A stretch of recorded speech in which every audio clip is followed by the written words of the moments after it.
often when we talk about the calling that Christians have in the world, we make a distinction between two aspects to it. What we call sometimes the cultural mandate or the creation mandate, which comes from Genesis 1:28, before the fall. So it has this sort of all-encompassing kind of character.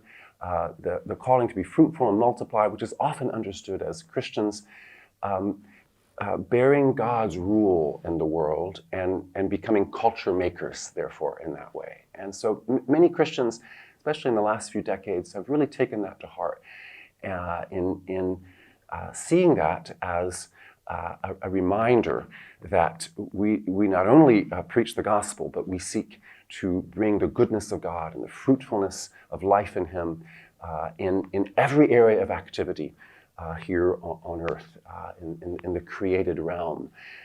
So that's the cultural creation mandate, the first mandate, and it points us to how we flourish when we do things God's way, and that role that we have in bringing that into this world. The second mandate is known as the gospel mandate, or maybe more often called the Great Commission, which is the special calling that followers of Jesus have to make Him known in the world. And of course, this is the great motivation for missions historically, to proclaim Christ, to make disciples, to build the church, so evangelization and discipleship. And these two mandates taken together are often held to represent our posture or our calling in relation to the world around us.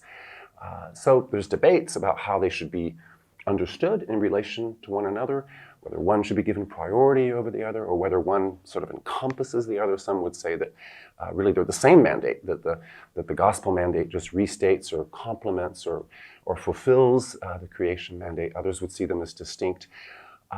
But very often those two mandates are held to represent together in some sense the totality of our calling or our posture with relation to the world as Christians.